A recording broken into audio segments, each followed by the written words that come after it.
Il y a des histoires d'amour que le temps n'efface pas. Des histoires qui se terminent, qui ne laissent derrière elles aucun mariage, aucun contrat, aucun papier signé, et qui pourtant restent gravées dans la vie de ceux qui les ont vécues comme une cicatrice douce, indélébile, impossible à expliquer à quelqu'un qui ne l'a pas traversée. L'histoire de Catherine Deneuve et Marcello Mastroianni est de celle-là. Deux des plus grands acteurs de leur génération. Deux icônes du cinéma mondial. Deux êtres qui se sont trouvés, qui ont vécu quelque chose d'immense, qui ont mis au monde une petite fille, et qui se sont séparés sans que la France ait jamais vraiment su ce qui s'était passé entre eux. Jusqu'aujourd'hui. Catherine Fabienne d'Orléac naît le 22 octobre 1943 à Paris. Elle grandit dans une famille entièrement tournée vers le spectacle. Son père Maurice d'Orléac est acteur. Sa mère Renée Simoneau est actrice et artiste vocale. Elle a une sœur, Françoise d'Orléac, qui deviendra elle aussi actrice et qui mourra tragiquement dans un accident de voiture en 1967 à l'âge de 25 ans, une perte dont Catherine ne se remettra jamais complètement, et qui façonnera durablement sa façon d'être au monde. Sa discrétion, cette distance calculée qu'elle installe toujours entre elle et le regard des autres. Elle débute au cinéma dès 1957, à 14 ans.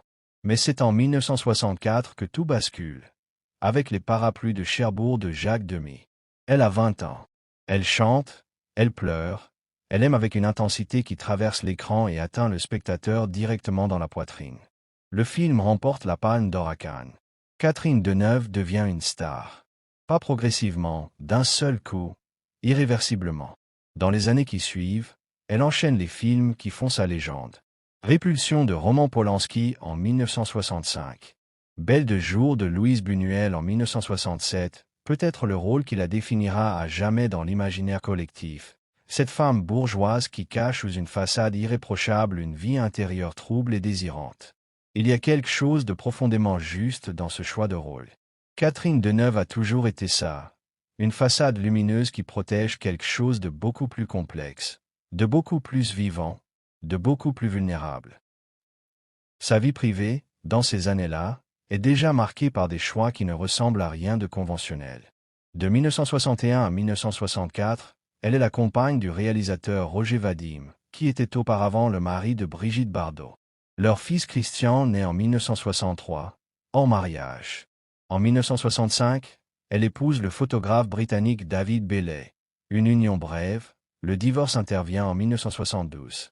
Deux hommes, deux histoires, deux façons d'aimer qui ne s'inscrivent jamais dans le cadre rassurant que la société attend d'une femme de son rang. Catherine Deneuve n'a jamais aimé à moitié. Et elle n'a jamais aimé selon les règles. C'est dans ce contexte-là, une femme de 26 ans, libre, internationale, déjà légendaire, portant seule son fils et sa carrière, qu'elle croise Marcello Mastroianni pour la première fois. Marcello Vincenzo Domenico Mastroianni naît le 26 septembre 1924 à Fontana Liri, dans la région du Lazio, en Italie. Il a 20 ans de plus que Catherine Deneuve. Quand ils se rencontrent en 1970, il est déjà une légende vivante. La Dolce Vita de Fellini en 1960. Divorce à l'italienne en 1961 à un César du meilleur acteur étranger, une reconnaissance internationale immédiate. 8 et demi de Fellini encore en 1963. Une carrière construite sur la séduction tranquille, le charme naturel, cette façon d'occuper l'espace à l'écran sans jamais forcer, comme si jouer était pour lui aussi simple que respirer. Mais Marcello Mastroianni est aussi un homme marié. Depuis 1950, il est l'époux de Flora Carabella, actrice italienne rencontrée sur les bancs d'un cours d'art dramatique à Rome. Ils ont une fille, Barbara. Officiellement, leur mariage s'est distendu dès 1964. Mais Marcello ne divorcera jamais. Pas parce qu'il n'aime pas les autres femmes. Il les aime, au contraire, avec une générosité débordante, une séduction chronique, une incapacité constitutionnelle à rester fidèle. Faille Dunaway avant Catherine Deneuve. D'autres encore, dont les noms traversent les décennies comme des parenthèses lumineuses. Mais chaque fois, Marcello revient au même point. Il ne quittera pas Flora. Parce qu'elle est la mère de Barbara. Parce qu'elle est sa femme devant Dieu depuis plus de 20 ans. Parce que, malgré tout, il reste quelque chose entre eux. Une complicité silencieuse, un respect mutuel, qui résiste à tout le reste. Ils se rencontrent donc en 1970 sur un tournage. Catherine a 26 ans. Marcello en a 45. L'écart d'âge est immense, presque 20 ans, mais il ne semble peser sur rien. Il y a entre eux une reconnaissance immédiate, la sensation de se retrouver plutôt que de se découvrir pour la première fois. Ils parlent le même langage, celui du cinéma, de l'exigence artistique, de la liberté de vivre sans s'excuser. Et rapidement, ce qui était une complicité professionnelle devient quelque chose d'autre. Ils s'installent ensemble à Paris. Ils tournent des films l'un avec l'autre, ça n'arrive qu'aux autres en 1971, réalisé par Nadine Trintignant, puis Lisa de Marco Ferri en 1972. Deux acteurs qui s'aiment dans la vraie vie, qui jouent des personnages qui s'aiment, ou se déchirent à l'écran. Il y a dans ces films une tension particulière que les spectateurs ressentent sans pouvoir tout à fait la nommer. Ce n'est pas seulement du jeu. C'est aussi du vrai. En mai 1972, leur fille Chiara naît à Paris. Chiara Charlotte Mastroianni. Elle porte le nom de son père, pas le nom de scène de sa mère, pas le nom d'Orléans que la famille porte depuis des générations. Le nom du père. Celui d'un homme qui est encore, officiellement, marié à une autre femme. La naissance de Chiara est à la fois le point culminant de cette histoire d'amour et le moment où quelque chose commence à se fissurer. Catherine Deneuve le dira plus tard dans une interview à Paris Match avec une honnêteté rare. Après la naissance de Chiara, elle a compris qu'elle n'était plus amoureuse de lui de la même façon. Ce n'est pas une trahison soudaine. Ce n'est pas une dispute qui fait tout exploser. C'est quelque chose de plus subtil, de plus douloureux, une évidence qui s'installe progressivement, comme la lumière qui change en fin d'après-midi sans qu'on puisse dire exactement à quel moment le soleil a commencé à descendre. Et puis il y a l'autre évidence, celle qu'elle ne peut pas ignorer. Marcello Mastroianni ne divorcera jamais. Il lui a peut-être dit qu'il l'aimait. Il a peut-être dit beaucoup de choses, dans l'intensité de ces 4 années parisiennes. Mais il est clair, maintenant, que le mariage avec Flora Carabella ne sera pas défait. Même avec un enfant en commun. Même avec tout ce qui s'est construit entre eux. Marcello est cet homme-là, généreux dans l'amour, mais incapable de brûler ce qu'il a construit avant. En 1974, Catherine Deneuve prend la décision de mettre fin à la relation. Chiara a 2 ans. Elle ne se souviendra jamais de ses parents ensemble. Elle le dira elle-même des décennies plus tard, avec une simplicité qui fait mal. Elle n'a jamais vu ses parents s'embrasser. Jamais dans la vraie vie. Seulement dans les films. La petite fille de 2 des plus grandes stars du cinéma mondial n'a jamais vu ses parents s'embrasser. Voilà ce que cache parfois une histoire d'amour que le monde entier admire de loin. Mais ce qui suit la rupture n'est pas la haine, ni l'indifférence. C'est quelque chose de plus rare, et d'une certaine façon, de plus beau, même si c'est aussi quelque chose de plus douloureux à vivre de l'intérieur. Catherine Deneuve et Marcello Mastroianni restent en bons termes. Ils continuent à se voir, à se respecter, à partager la vie de Chiara autant que leurs emplois du temps chargés le permettent. Ils ne se font pas de guerre. Ils ne se salissent pas dans la presse. Ils gardent pour eux ce qui leur appartient, la tendresse, les regrets, tout ce qui ne peut pas se traduire en titres de journaux. Chiara grandira en partie en Italie, chez son père et Flora Carabella, la femme que Marcello n'a jamais quittée pour sa mère. Flora, dit-on, aurait même proposé d'adopter Chiara pour lui offrir une famille stable. Catherine Deneuve aurait refusé. Ce refus dit tout sur la femme qu'elle est, une mère qui n'abandonne pas, même quand la situation est compliquée, même quand une autre solution semblerait plus simple. Chiara grandira dans cet entre-deux singulier, ni tout à fait française, ni tout à fait italienne, ni tout à fait la fille de l'un, ni tout à fait la fille de l'autre. Elle héritera de la beauté de sa mère et du charme naturel de son père. Elle deviendra actrice, comme si le destin ne lui laissait pas d'autre chemin possible quand on est de ces deux-là. Elle épousera le chanteur Benjamin Biolay en 2002, avant de divorcer en 2005. Elle aura 2 enfants. Elle construira une carrière solide, singulière, toujours un peu dans l'ombre de 2 noms que le cinéma mondial ne pourra jamais oublier.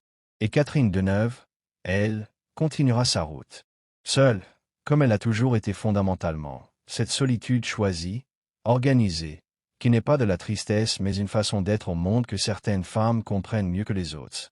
Elle tournera encore des dizaines de films.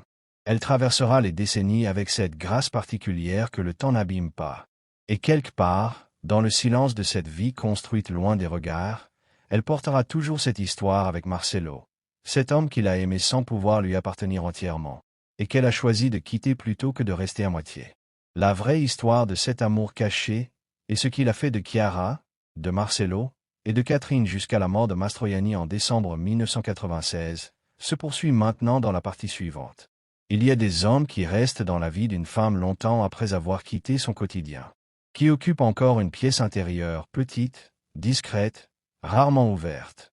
Même quand les années ont passé, même quand d'autres histoires sont venues, même quand la vie a tourné 100 fois sur elle-même.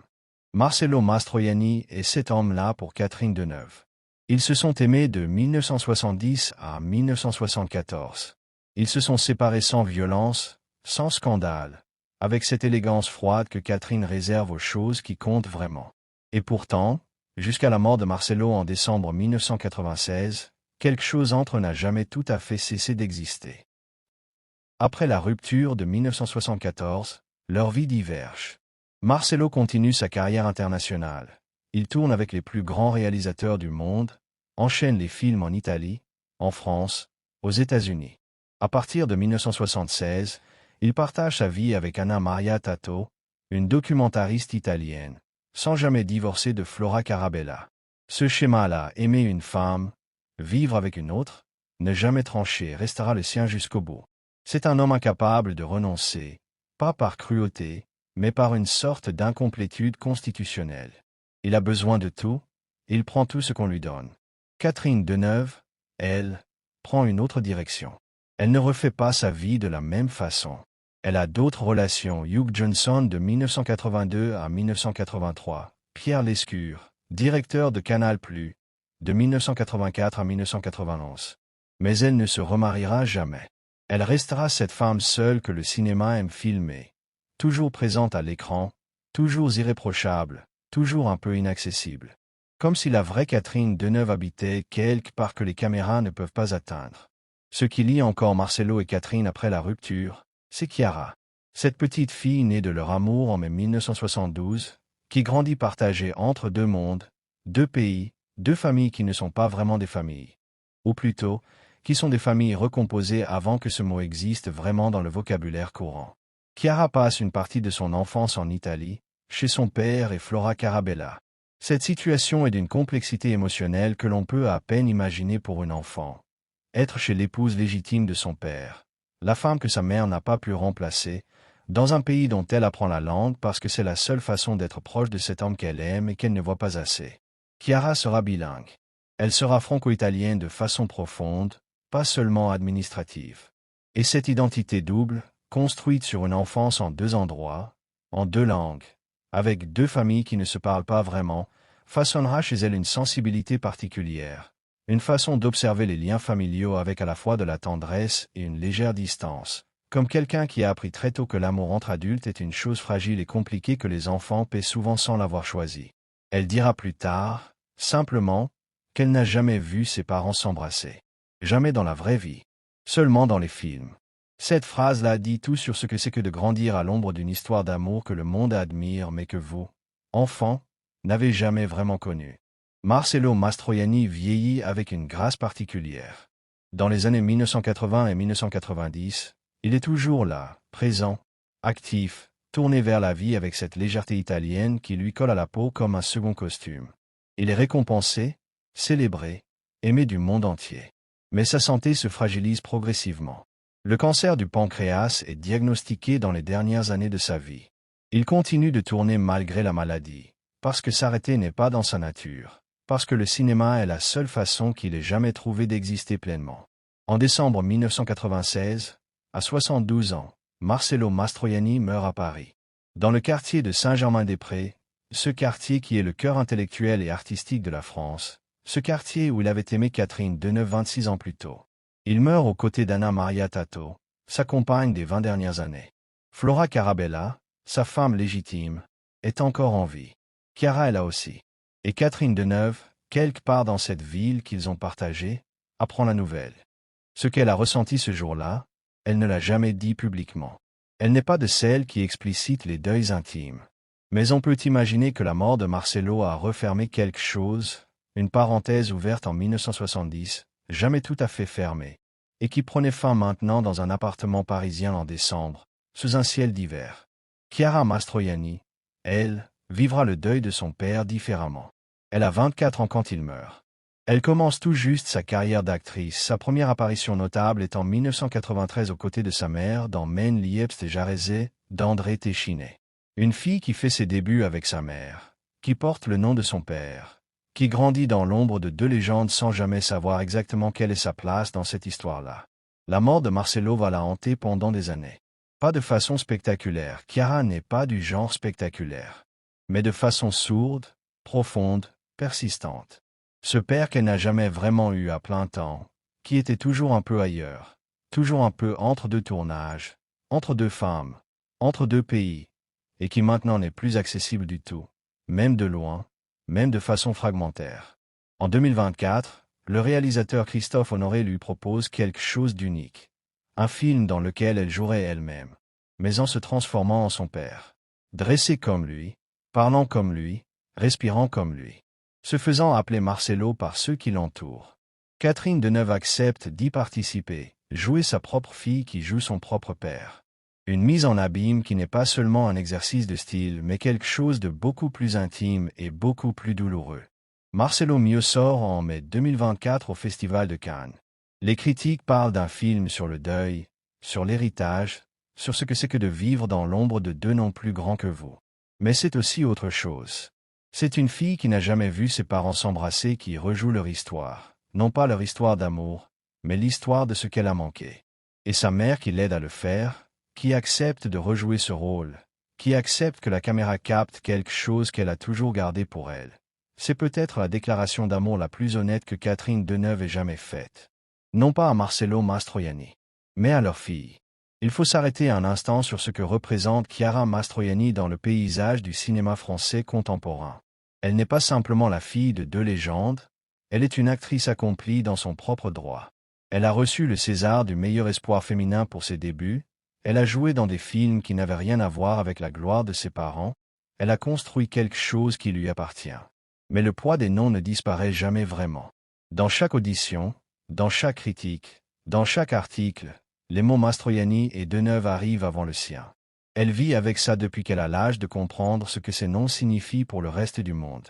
Et ce poids-là a une origine très précise, une histoire d'amour qui a duré 4 ans, entre deux acteurs mariés à d'autres, qui ont choisi de se trouver et ont mis au monde un enfant avant de se perdre. Chiara est le résultat vivant de cet amour-là. Sa carrière, son visage, son nom double franco-italien, tout ça est la trace concrète de ce que Catherine Deneuve et Marcelo Mastroianni ont vécu ensemble et n'ont pas pu garder. Ce qui est frappant, quand on regarde cette histoire dans sa totalité, c'est la façon dont Catherine Deneuve a toujours géré le temps. Elle ne regarde pas en arrière publiquement. Elle ne commente pas les amours passés avec la nostalgie que certaines célébrités affectionnent dans les interviews. Elle parle de Marcelo avec respect, avec cette chaleur contenue qui en dit plus qu'un long discours. Mais elle ne s'étend pas. Elle ne reconstruit pas la légende. Elle laisse les faits exister, sans les habiller. Ce silence-là n'est pas de l'indifférence. C'est de la dignité. La dignité de quelqu'un qui sait exactement ce qu'elle a vécu, qui n'en a pas honte, qui n'en est pas fier non plus dans le sens exhibitionniste du terme, qui simplement le porte, comme on porte toutes les choses importantes de sa vie, à l'intérieur, là où les caméras n'arrivent pas. L'histoire d'amour caché de Catherine Deneuve n'est pas une histoire de scandale. Ce n'est pas une histoire de trahison ou de destruction. C'est l'histoire d'un amour réel, intense, vécu pleinement et insuffisant malgré tout. Insuffisant parce qu'un homme ne peut pas aimer deux femmes de la même façon au même moment, même quand il le croit sincèrement. Insuffisant parce que Catherine Deneuve n'est pas une femme qui accepte la moitié des choses. Insuffisant parce que la vie, parfois, ne propose pas les équations qu'on voudrait. Ce qui reste, 30 ans après la mort de Marcelo, c'est Chiara. Une femme de 52 ans qui porte dans son visage les traits de son père et la dignité de sa mère. Une femme qui a grandi sans avoir vu ses parents s'embrasser, et qui a quand même trouvé le chemin de son propre amour, de sa propre carrière, de sa propre vie. Et quelque part dans tout ça, une vérité que cette histoire porte comme un fil invisible. Les enfants ne choisissent pas les amours de leurs parents, mais ils en portent l'histoire. Toujours. Et cette histoire-là, ils la racontent à leur façon, dans les films, dans les silences, dans les visages qu'ils montrent au monde en pensant, peut-être, que personne ne verra ce qu'ils cachent derrière. Mais on voit toujours.